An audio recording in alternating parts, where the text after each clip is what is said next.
that by 2033, if things remain stable, if no changes were made in efforts to retain the workforce or increase graduates or things of that nature, if everything remained the same, we would have a shortage of about 12,500 registered nurses by that date and about 5,000 licensed practical nurses by that date at the state level. Welcome to Shoresides, a podcast exploring the past, present, and future of coastal North Carolina to strengthen community resilience. I'm Nicholas Magrino. As coastal counties grow, so does the need for healthcare. A 2024 report from the University of North Carolina found that primary care physicians have, so far, kept pace with population growth, but that trend may not last. And researchers are sounding the alarm. Unless action is taken, the state could face a critical shortage of nurses in the coming decade. Catherine Moore, director of the Health Professions Data System for the Shep Center of Health Services Research, is one of those tracking the data. She's working to not only identify the gaps, but also point to strategies for recruiting, retaining, and diversifying the workforce. In my specific role, we work with licensure data from different licensing boards in North Carolina, representing about 21 different health professions. And we get that licensure data on an annual basis, clean it, and it populates a visualization that we're able to use to help describe the characteristics of the healthcare workforce in North Carolina for those professions, including nursing. It allows you to look at trends over time. The visualization that we have online for the public to use, starts from 2000 and goes all the way up to the current year. So right now we're working with the 2024 data to be able to populate it for last year. And so it really allows you to look at the trends in supply over time and contribute to those conversations. The data are also used in other research projects. We don't own the data. We have it in collaboration. We house it in collaboration with the permission from the licensure boards. But if there are other researchers that have an interest in studying a particular workforce, we can put them in contact with the boards and they can get permission to use the data for research purposes. So it's state level data really allows for the conversation in North Carolina about our workforce and not having to rely on national data sets because we have it housed here, which is really important for really targeting conversations around the needs of our state. One of the Shep Center's key findings is a projected shortage in North Carolina's nursing workforce. Now that looks different in different areas of the state. We also looked at different regions by AHEC regions, and most of the AHEC regions in North Carolina project a shortage by 2033. Interestingly, there was a small surplus projected for registered nurses in the southern regional AHEC area, and we think that may be because nurses in that area that are educated in that area have a higher percentage that actually stay local after graduating from those colleges and universities at that level. These shortages can directly affect patient care. Delays in appointments or insufficient staffing may limit access to timely treatment. It could mean a delay in your wait time that you're waiting to receive care, delays in appointment times, not having enough people within the organization where you're seeking care to be able to, have that detailed conversation with you to, talk about what it is that you are seeking service for. So just delays all around. And then if you can't get appointments and get in to see like your primary care clinicians and receive care, then you might, be pushing appointments out later and they might get delayed. And then you're having to receive higher levels of care because you haven't been able to see, somebody at the time when it wasn't such a serious issue to take care of. Retention is a key factor. Organizations that support their employees are more likely to maintain a stable workforce. Those that don't risk high turnover. There is a body of research, that related to nursing where it talks about, things that make them want to stay in organizations. So, proper staffing, being satisfied with their jobs, having a proper workload, having flexible scheduling, just those different organizational characteristics, having, opportunities for growth professionally, having a great interdisciplinary care team where the relationships are collegial and they support each other. So all of those factors, help with retention of your nursing workforce. Recruitment matters too. Programs like Shoreside's previously covered Nurse Camp Academy introduce young people to healthcare careers.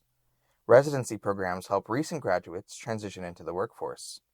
There is some published literature on residency programs where an organization has their new graduates, they recruit them into the organization, and then they offer different support. So they may have didactic, they may have one-on-one preceptorship with an experienced nurse that can kind of help them make that transition from the education realm into nursing practice. And they vary in lengths from weeks to I'm a registered nurse. When I started almost 23 years ago, I was in one of those programs that was a year long.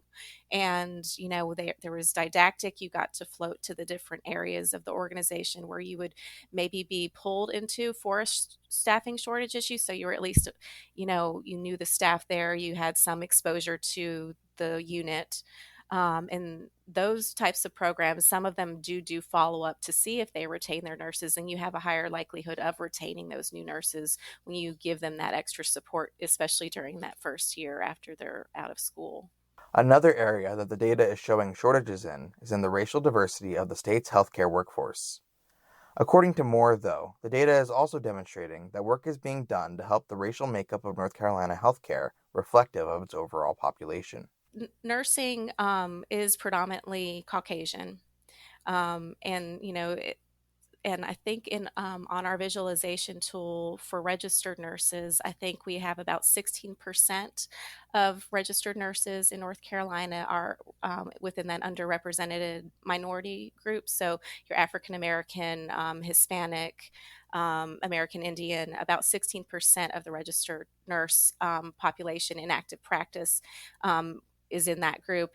It's different for licensed practical nurses. I think about 40% of licensed practical nurses are within that underrepresented minority group. So that's an amazing option, even though it doesn't match the population demographics. But it's wonderful to see that there is a nursing workforce that is a little bit closer to matching population demographics. And, when you talk about pathways through nursing, the licensed practical nurse pathway, you have a shorter period of education time to get into nursing, but you can progress. So, I mean, that's a wonderful opportunity to support those licensed practical nurses in their practice, but also encouraging them to grow professionally if they want to pursue practice as a registered nurse to help kind of even out the demographics of the nursing workforce. It's not just nonprofits or universities working on this.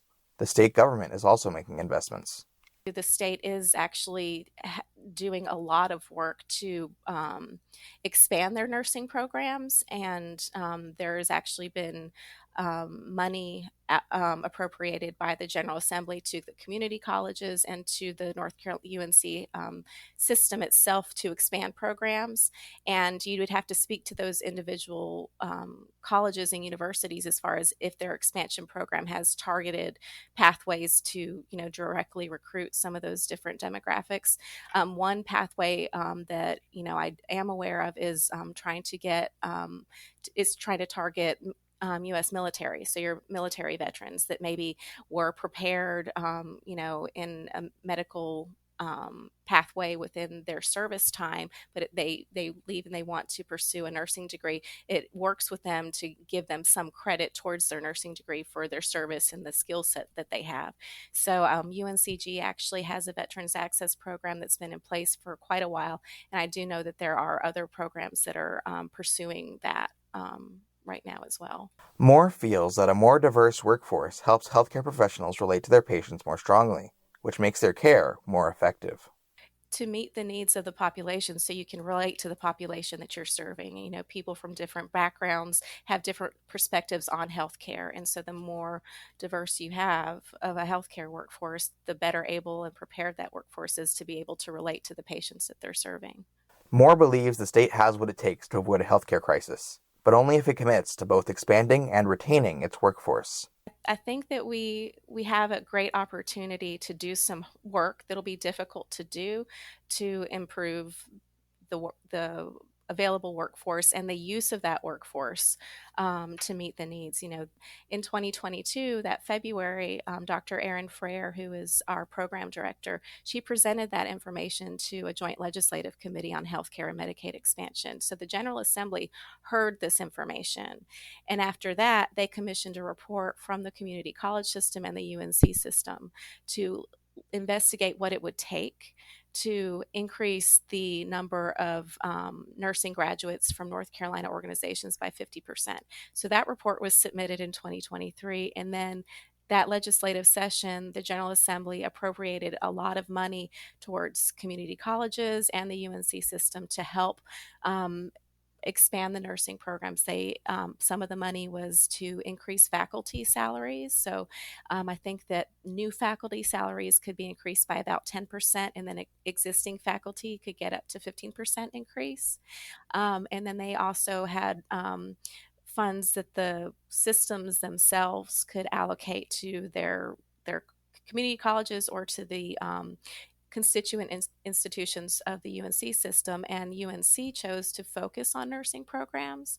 And so they had grants of up to, I believe, $3 million that the programs could apply for to expand. These discussions between programs like the Shep Center and the state government also extends to the retention of healthcare professionals of the organizations that employ them. So there's a lot of work going on as far as educating our in-state grown nurses, but there's also opportunities for our, a huge opportunity with our existing nursing workforce is to retain them. So some of those things, your organizational supports, your supportive supervisor, pay, being able to earn the money that you expect to earn, for the services you provide, all of those things, and listening to the nursing workforce about what it would mean for them, what it would take for them to stay in their organization. That's a huge area where organizations can focus in working with their nursing workforce to make sure that once they have them, they keep them.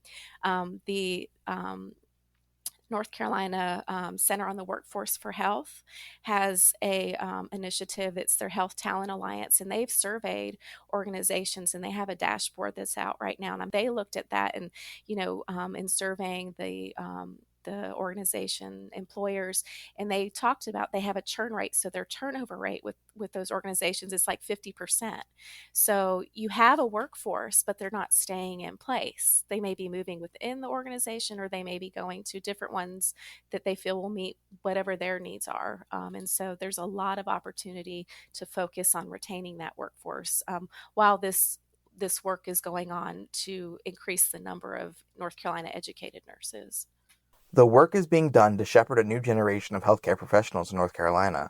That doesn't mean there aren't stories happening right now of organizations that have managed to support the people entering the workforce and help them thrive. One of the issues with educating more nurses in North Carolina that has been identified is the shortage of nursing faculty. So, part of that is nursing faculty, or you get paid less than you get paid like in a bedside nursing job.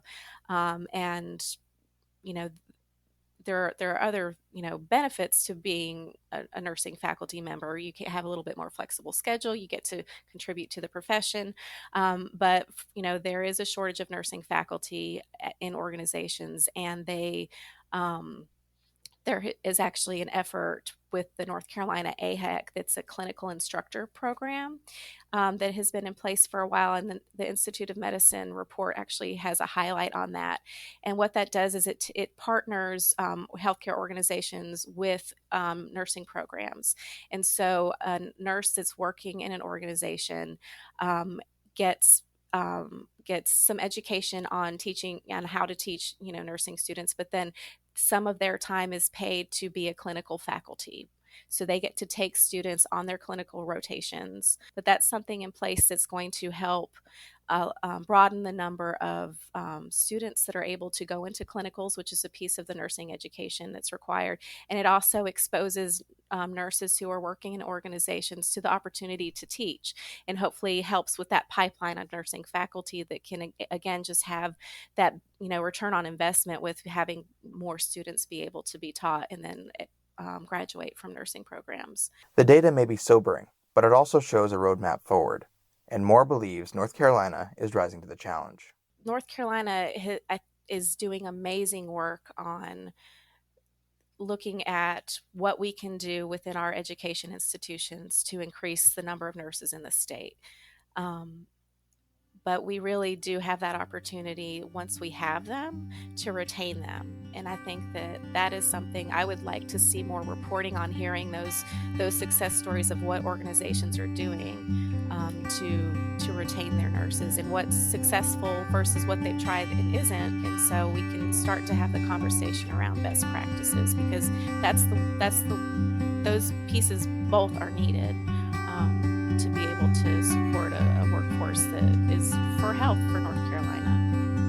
From Shoresides, this is Nicholas Magrino. Learn more about Shoresides at shoresides.org. Thanks for listening.